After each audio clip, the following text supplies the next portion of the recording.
सभी को राम राम। चलिए हम हमारी श्री राम कथा आज की प्रारंभ करते हैं। सबसे पहले मानसिक भक्ति करते हुए प्रभु की छवि के राम दरबार के हम दर्शन कर लेते हैं। अपने आंख बंद करके हम राम दरबार के दर्शन कर रहे हैं। प्रभु श्री राम हमारे सिंहासन पर विराजे हुए हैं। माता सीता उनके साथ विराजी हुई हैं।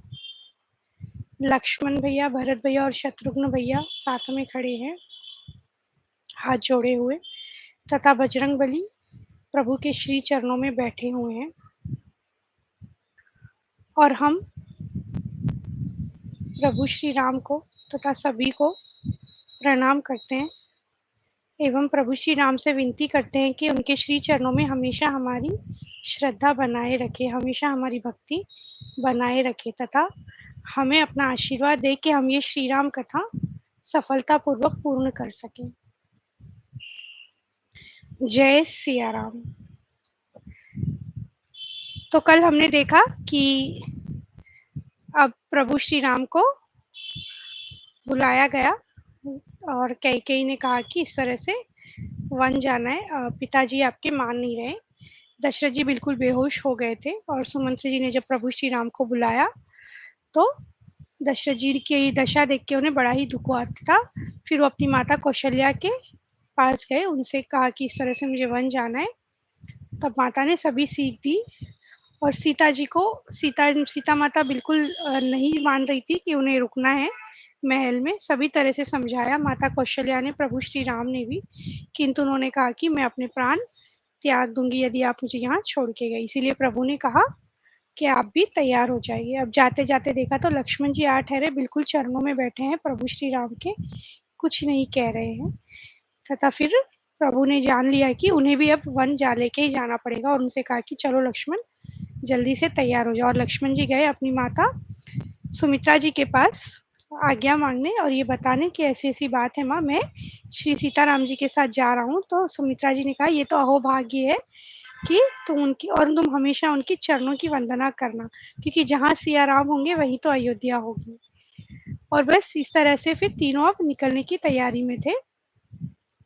अब देखिए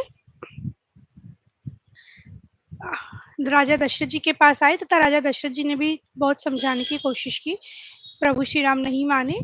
तथा सीता माता को भी समझाने की कोशिश की, वो भी नहीं मान रही थी।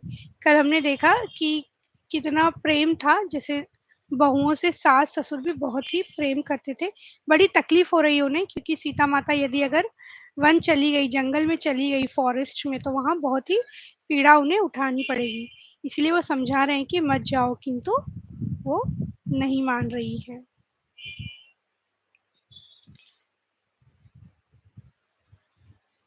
सीख सीतली हित मधुर, मृद सुनि सीत ही न सोहानी। सरद चंद चंदनी लगत, जनु चकई अकुलानी। सियावर रामचंद्र भज जय शरणम।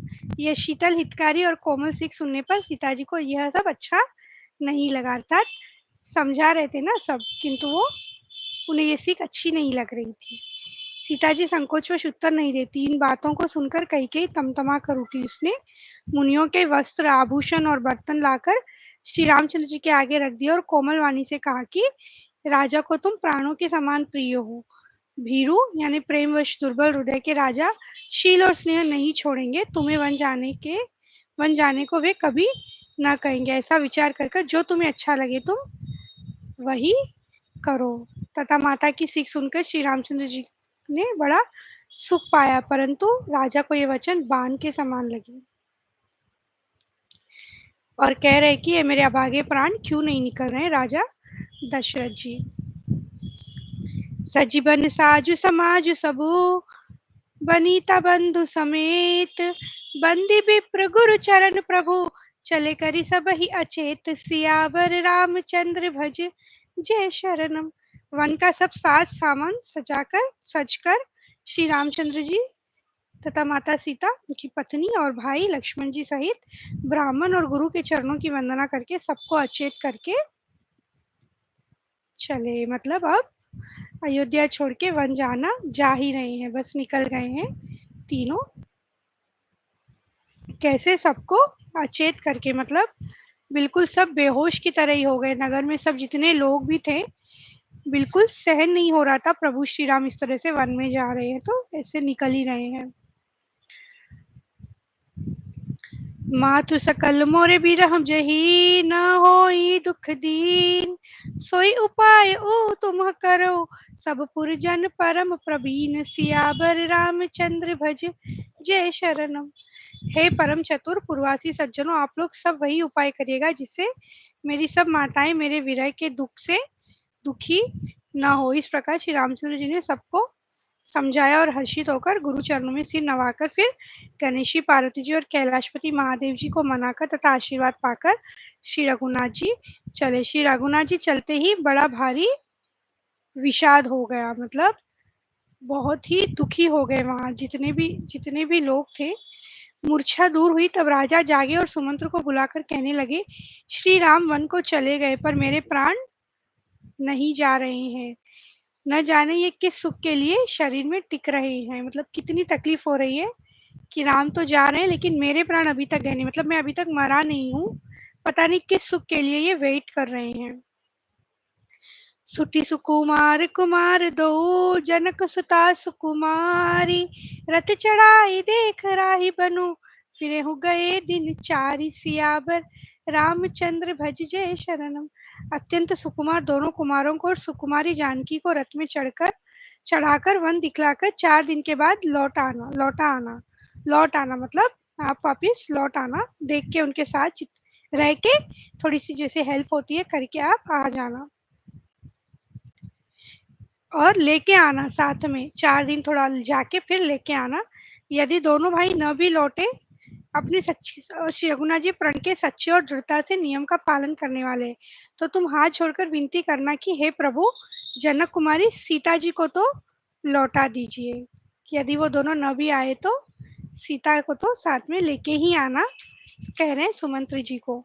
पाई रजाय सुनाई सिरू, रथ अति बेग बनाई, गयो जहाँ बाहेर नगर, सिय सहित दो भाई, सियावर रामचंद्र भज जय शरणम। सुमंत्र जी राजा की आज्ञा पाकर फिर सिर नवाकर बहुत जल्द रथ चढ़वा कर वहां गए जहाँ नगर के बाहर सीता जी सहित दोनों भाई थे।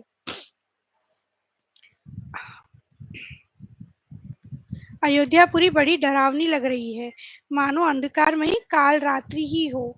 नगर के नर नारी भयानक जंतुओं के समान एक दूसरे को देखकर डर रहे।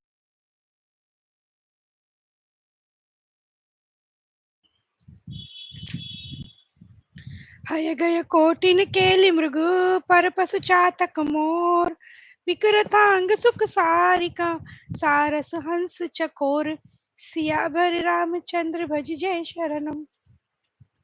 करोड़ों घोड़े, हाथी, खेलने के लिए पाले हुए हिरन, नगर के जैसे गाय बैल बकरी सभी पशु, पपिये मोर कोयल चकवे तोते मैंने सारस हंस और चकोर श्री राम जी के वियोग में सभी व्याकुल हुए, जहां तहां खड़े हैं, मानो तस्वीर में लिखकर बनाए गए हो। मतलब एक पेंटिंग जैसे वहीं के वहीं स्टैचू होके सारे पशु भी उनके वियोग में बिल्कुल ऐसे खामोश हो गए। फल फूल सभी बिल्कुल, मतलब ऐसा लग रहा है कि अब काल रात्रि ही है। श्री रामचंद्र जी के विरह की इस अग्नि को लोग सह न सके तथा सब लोग व्याकुल होकर भाग चले। सबने मन में विचार कर लिया कि इनके बिना तो कोई सुख है नहीं, जहाँ श्री रामचंद्र जी रहेंगे वहीं सारा समाज रहेगा, उनके बिना तो हमें कुछ और काम है ही नहीं। तो वो पीछे पीछे चले गए। बालक वृद्ध बिहाई गृहम, लगे लोग सब साथ, तमसा तीर निवास की, प्रथम दिवस रघुनाथ, सियावर रामचंद्र भज जय शरणम। बच्चों और बूढ़ों को घरों में छोड़कर सब लोग साथ हो लिए। पहले दिन श्री रघुनाथ जी ने तमसा नदी के तीर पर निवास किया। तो अब एक नदी तमसा नदी के पास वहीं ठहरे। प्रेम प्रेम युक्त कोमल और सुंदर वचन कहकर श्री रामचंद्र जी ने बहुत प्रकार से लोगों को समझाया और बहुतेरे धर्म संबंधी उपदेश दिए, परंतु प्रेमवश लोग लौटते ही नहीं। मतलब प्रभु सभी को कह रहे हैं कि अब जाइए, आप जितने अयोध्यावासी पीछे आए थे किंतु जा ही नहीं रहे, कोई सुन ही नहीं रहा है उनकी बात। जब दोपहर रात बीत गई तब श्री रामचंद्र जी ने अब क्या करें, जा तो कोई नहीं रहा है, कोई ना कोई ट्रिक तो करनी पड़ेगी ताकि ये सब लोग चले जाएं। तो अब उन्होंने क्या किया, हमारे प्रभु ने प्रेम पूर्वक मंत्री सुमंत्र जी से कहा, हे तात, रथ के खोज मारकर रथ को हाँकिए और किसी उपाय से बात नहीं बनेगी, अर्थात पहियों के चिन्हों से दिशा को पता न चले। इसका अर्थ ये है कि इस तरह से रथ को घुमाइए कि जो दिशा है, मतलब निशान कुछ भी ना रहे रथ के। जैसे हम किसी को ढूंढते हैं, अगर पैर के निशान दिखते हैं तो हम पीछे पीछे जाते हैं, तो वैसे ही अगर किसी गाड़ी के निशान होंगे तो हम पीछे पीछे जाएंगे। तो प्रभु कह रहे हैं इस तरह से उपाय कीजिए कि वो जो पहिए के चिन्ह है, मतलब जो जो फुटप्रिंट जैसे हम बोलते हैं ना, वैसे कुछ भी जो चिन्ह होगा वो दिखना नहीं चाहिए, तभी ये लोग हमको छोड़ेंगे। मतलब ये रात की बात हो रही है। राम लखन सिय जान चढ़ी, शंभु चरण सिरुनाई, सचिवम चलायो तुरत रथो, इत उत्कोज धुराई, सियावर रामचंद्र भज जय शरणम। शंकर जी के चरणों में सिर नवाकर श्री राम जी, लक्ष्मण जी और सीता जी रथ पर सवार हुए। मंत्री जी तुरंत ही रथ को इधर उधर खोज छिपाकर चला दिया। मतलब अब इस तरह से ले गई कि यहाँ पे कोई चिन्ह दिखे ही नहीं। और जब सवेरा हुआ तो सब लोग जागे और शोर मच गया कि श्री रघुनाथ जी तो यहाँ से चले गए, किंतु रथ का पता नहीं चल रहा है। तो सब हाँ राम पुकारते हुए चारों ओर दौड़ रहे, ढूंढ रहे कि कहीं मुझे दिख जाए प्रभु, पर कोई फायदा नहीं हुआ, प्रभु तो चले गए थे वहां से। राम दरस हित नेम व्रत, लगे करन नर नारी, मनहु को की कमल, दीन विहीन तमारी, सियावर रामचंद्र भज जय शरणम।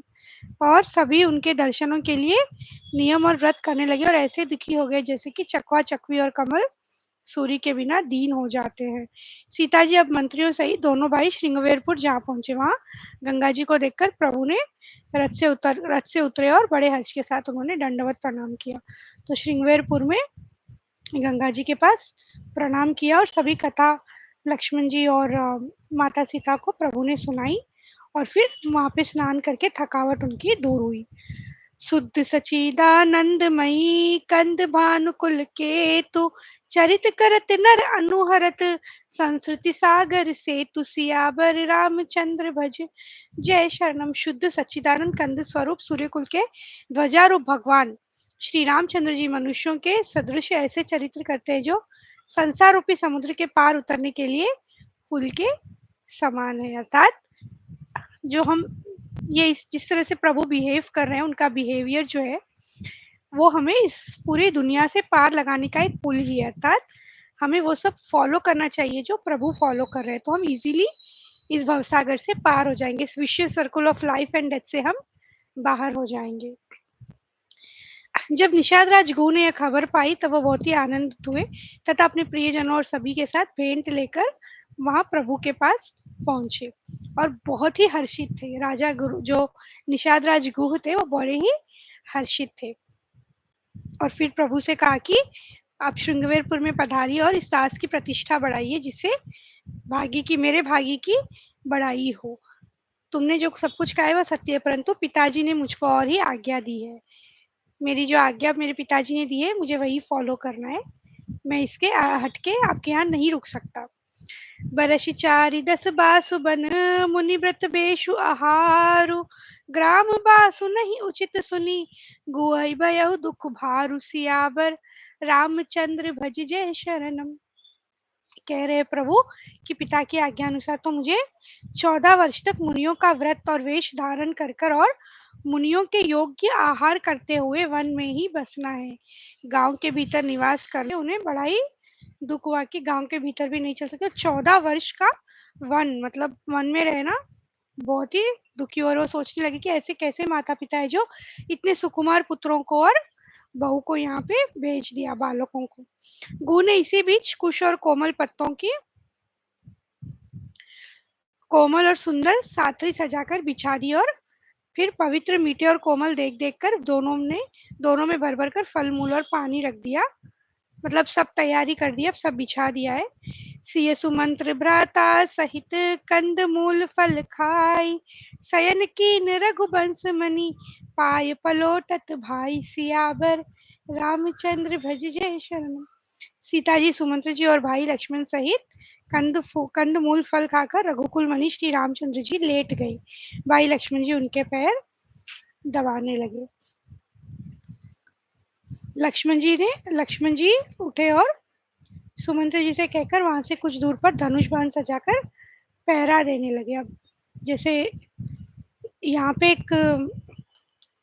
एक फैक्ट और है कि श्री रामचरितमानस में, मतलब रामायण में, ऐसा कोई है जिसने 14 साल तक बिल्कुल सोया ही नहीं है, बिल्कुल नींद ही नहीं ली, 14 ईयर्स तक।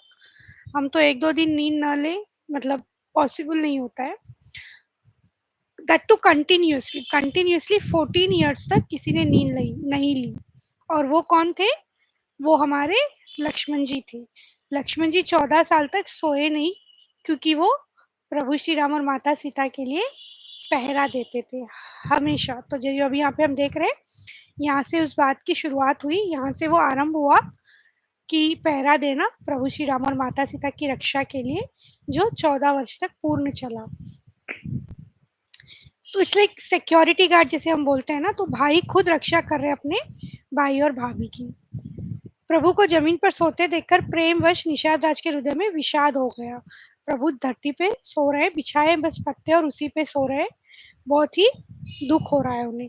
सुचि सुविचित्र सुभोगमयी सुमन सुगंध सुबास, पलंग मंजु मनि दीप जहम, सब विधि सकल सुपास, सियावर रामचंद्र भज जय शरणम।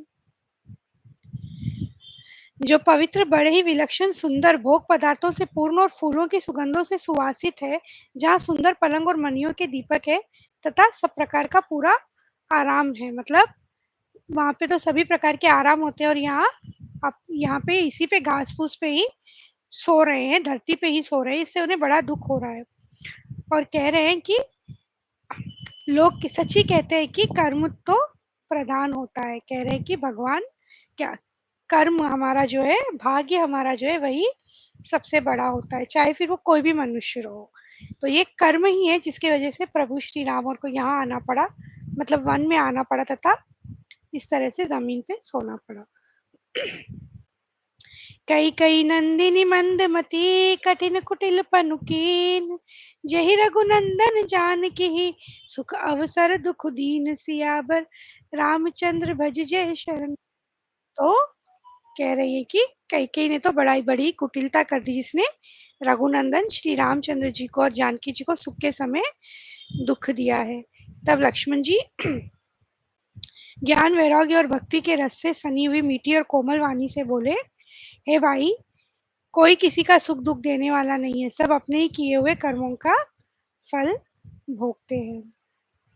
लक्ष्मण जी अब गुरु जी से कह रहे हैं कि कोई किसी को कोई दुख नहीं देता है, सब तो अपने अपने कर्मों का ही फल भोग रहे हैं। और हमारे लिए सीखने वाली बात यहाँ पे ये है कि यदि हमारे साथ कभी कुछ बुरा हो भी जाता है, कोई भी चीज, समझ लीजिए कि पास नहीं हो रहे हैं, या जॉब नहीं मिल रहा है, शादी मनचाहे वर या वधु से नहीं हुई है, या फिर शादी में लेट हो रहा हो, बिजनेस अच्छा नहीं चल रहा हो, या फिर किसी बीमारी को लेके कोई चिंता हो, तो जनरली हम क्या करते हैं, किसी को ब्लेम कर देते हैं कि उसकी वजह से ऐसा हुआ, इसकी वजह से ऐसा हुआ। किंतु किसी की कोई यहाँ वजह नहीं है, ये तो सिर्फ अपने ही कर्मों का फल है। जो जितनी मेहनत करेगा वो उतना फल पाएगा। तो वही कह रहे हैं लक्ष्मण जी, ये तो सब कर्मों का ही फल है। कैकेयी कैकेयी से हम क्या ही कहें। सपने होई भिखारी नृपुर, रंकु नाकपति होय, जागे लाभु नहानि कछु, तिमि प्रपंच जिय जोई, सियावर रामचंद्र भज जय शरणम। जैसे स्वप्न में राजा भिखारी हो जाए या कंगाल स्वर्ग का स्वामी इंद्र हो जाए, तो जागने पर लाभ या हानि कुछ भी नहीं है, वैसे ही दृश्य प्रपंच को हृदय से देखना चाहिए। कितनी गहरी बात है यहाँ पे, देखिए। स्वप्न में हम जो भी देखते हैं, सपने में हम जो भी देखते हैं, उठने के बाद जब देखते हैं कि अरे ये तो सपना था, रियलिटी नहीं थी, तो ये जो हम जी रहे हैं इस दुनिया में, ये भी वही है। इट्स ऑल लाइक हैलुसिनेशन, मतलब मिथ्या ही है ये सब। कि अभी तो सब ऐसे चल रहा है, जैसे ही हम यहाँ से जाएंगे कुछ भी नहीं रहेगा, यहाँ का कुछ कुछ भी नहीं रहेगा। हम इतना दुख पा रहे हैं, इतनी खुश हो रहे हैं, सब कुछ कर रहे हैं, पर ये सब एक स्वप्न के ही भांति है। मतलब ये सब बिल्कुल सच नहीं है। जब यहाँ से जाएंगे तो फिर कुछ भी नहीं रहेगा। इस जगत रूपी रात्रि में योगी लोग जागते हैं, जो परमार्थी है और प्रपंच से छूटे हुए हैं। जगत में जीव का जागा हुआ तभी जानना चाहिए, जब संपूर्ण भोग विलासों से वैराग्य हो जाए। विवेक होने पर मोह रूपी भ्रम भाग जाता है, तब अज्ञान का नाश होने पर श्री रघुनाथ जी के चरणों में प्रेम होता है। हे सखा, मन वचन और कर्म से श्री राम जी के चरणों में प्रेम होना, यही तो सर्वश्रेष्ठ परमार्थ पुरुषार्थ है। लेकिन हमें यही सच्चाई लगती है, हमें दुनिया ही सच लग रही है, हम जो जी रहे हैं यही हमें बिल्कुल सही लग रहा है। तो कह रहे हैं जब विवेक होगा, मतलब जब ज्ञान बढ़ेगा, तो अज्ञान का नाश होगा और तभी प्रभु श्री राम जी के चरणों में हमारा प्रेम होगा। तो ऐसा नहीं है कि कोई अगर कह रहे हैं कि भाई प्रभु श्री राम की हम भी भक्ति कर लेंगे, या कोई और कह रहा है कि हम तो कर ही लेंगे, कोई बड़ी बात नहीं है, तो ऐसा नहीं है। जब तक अज्ञान का नाश नहीं होगा, तब तक प्रभु के चरणों में प्रेम नहीं होगा। और अगर प्रेम नहीं होगा, तो फिर तो मतलब कोई क्यों ही करेगा। तो इसीलिए कह रहे हैं कि, और क्या कह रहे हैं कि मन वचन और कर्म से श्री राम जी के चरणों में प्रेम होना, यही तो सर्वश्रेष्ठ परमार्थ है, यही तो सबसे बड़ी बात है। यदि उनके चरणों में प्रेम हो जाए, तो दुनिया में इससे बड़ी बात तो कुछ भी नहीं है। भगत भूमि भूसुर सुरभि सुरहित लागी कृपाल, करत चरित धरि मनुज तनु, सुनत मिटहि जग जाल, सियाबर रामचंद्र भज जय शरणम। तथा प्रभु यहाँ पे मनुष्य का शरीर जब धारण करते हैं, जिनके सुनने से जगत के जंजाल मिट जाते हैं, अर्थात कथा चरित्र हम प्रभु का जब भी सुनते हैं, प्रभु श्री राम का, और भक्त भूमि ब्राह्मण गौ देवता जितने भी हम धारण किए शरीर, उन सभी की कथा जब सुनते हैं, तो फिर हमें इस जगत के जंजाल से हम मिट जाते हैं, छूट जाते हैं। हे सखा, ऐसा समझ, मोह को त्याग कर श्री सीता जी राम जी के चरणों में प्रेम करो। अब सुबह हो गई। अब ये सब बातचीत चली रही थी गुरुराज गुरु और हमारे लक्ष्मण जी के बीच में, इतने में सुबह हो गई। और फिर प्रभु ने अपना जो सुबह का कार्य होता है वो किया। फिर बड़का दूध मंगवाया। बड़का एक झाड़ होता है ना, बड़का झाड़ बोलते हैं, एक ट्री होता है, उसका दूध मंगवाया और छोटे भाई लक्ष्मण सहित उस दूध से सिर पर जटाएं बनाई। यह देखकर तो सुमंत्र जी के नेत्रों में जल छा गया। अब मुकुट वुकुट नहीं पहनना है, जटाएं बनानी है। तो प्रभु ने वही किया। नृपस कहु गोसाई जस कई करऊं बलि सोई, करि बिनती पायन परयो, दीन बाल जिमि रोई, सियाबर रामचंद्र भज जय शरण। महाराज ने ऐसा कहा था, प्रभु जैसा कहे मैं वही करूं, मैं आपकी बलिहारी हूँ। इस प्रकार विनती करके वे श्री रामचंद्र जी के चरणों में गिर पड़े और उन्होंने बालक की तरह रो दिया। शिबी ददाची और राजा हरिश्चंद्र ने धर्म के लिए करोड़ों कष्ट सहे हैं। बुद्धिमान राजा रंतिदेव और बलि बहुत से संकट सहकर भी धर्म को पकड़े रहे। उन्होंने धर्म का कभी परित्याग नहीं किया। कहने का तात्पर्य यह है कि धर्म ही सर्वोपरि है। वेद शास्त्र और पुराणों में कहा गया है कि सत्य के समान दूसरा धर्म नहीं है। हमेशा हमें सत्य बोलना चाहिए, इसके बड़ा सच बोलना चाहिए, इससे बड़ा धर्म कोई नहीं है। जैसे मैंने कहा, हम श्री रामचरितमानस से धर्म अधर्म सही गलत ये सब भी सीखेंगे, तो यहाँ ये धार्मिक बात हमें बता रहे हैं। और फिर आगे, पितुपद गाही कही कोटि, नति बिनय करब कर जोरी, चिंता कवनी हो बात के, तात करिए जानी मोरी, सियाबर रामचंद्र भज जय शरण। आप जाकर पिताजी के चरण पकड़कर करोड़ों नमस्कार करके साथ ही हाथ जोड़कर विनती करिएगा कि हे तात, आप मेरी किसी बात की चिंता ना करें। प्रभु कह रहे हैं, कह देना दशरथ जी से कि किसी बात की चिंता न करे। सुमंत्र ने फिर राजा का संदेश कहा कि सीता वन के क्लेश न सह सकेगी, इसीलिए हमारे साथ भेज दीजिए। मही के ससुरे सकल सुख, जब ही जहाँ मनुमान, तम तब रहे सुखेन सिय, जब लगी विपत्ति बिहान, सियावर रामचंद्र भज जय शरणम। यदि आएगी, सीता जी साथ में चलेंगी तो उनके मायके और ससुराल वाले सभी सुखी सुख है। जब तक ये विपत्ति दूर नहीं होती तब तक वे जब जहाँ चाहे वहाँ सुखी से रहेंगी, यानी कभी पिता के घर भी जा सकती है मायके और यहाँ भी।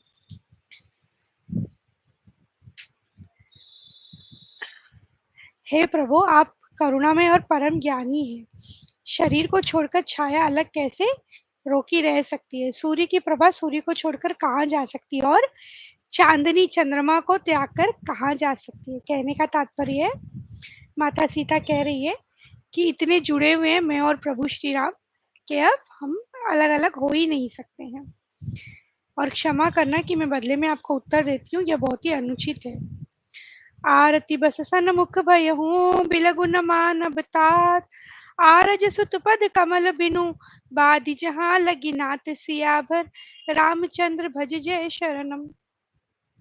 आर्यपुत्र के चरण कमलों के बिना जगत में जहाँ तक नाते हैं सभी मेरे लिए व्यर्थ है, अर्थात प्रभु का नाता ही सर्वोपरि है। सासु ससुर सन मोरी हुती, विनय कर अभी परिपायम, मोर सोच जन करियु कछु, मैं बन सुखी सुभायम, सियाबर रामचंद्र भज जय शरणम। अतः ये सब कह रही हैं कि कितना भी दुर्गम हो मैं सब हो ही जाएगा क्योंकि प्रभु मेरे साथ हैं, बस मुझे वही चाहिए। अतः सास और ससुर के पांव पकड़कर मेरी ओर से विनती कीजिएगा कि वे मेरा कुछ भी सोच न करे, मैं वन में स्वभाव से ही सुखी हूँ। वीरों में अग्रणीय तथा धनुष और बाणों से भरे तरकश धारण किए मेरे प्राणनाथ और प्यारे देवर मेरे साथ है, तो इसलिए डरने की कोई बात ही नहीं है, कोई आवश्यकता, हमारी टेंशन मत लेना, बेसिकली ये बोल रहे हैं। श्री राम लक्ष्मण और सीता जी के चरणों में सिर नवाकर सुमंत्र इस तरह लौटे जैसे कोई व्यापारी अपना मूलधन गंवा कर लौटता हो, जैसे कि सब कुछ अब हाथ से छूट ही गया है। इस तरह से सुमंत जी लौट रहे हैं तीनों को वहां पर छोड़ के।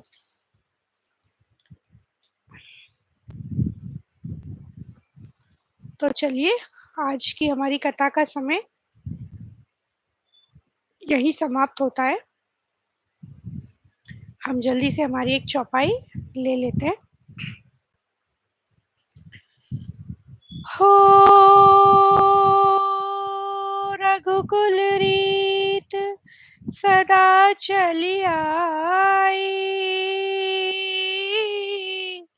प्राण जाए पर वचन न जाई, राम सिया राम जय जय राम, राम सिया राम जय जय राम। बोल सियावर रामचंद्र की जय, पवन सुत हनुमान की जय।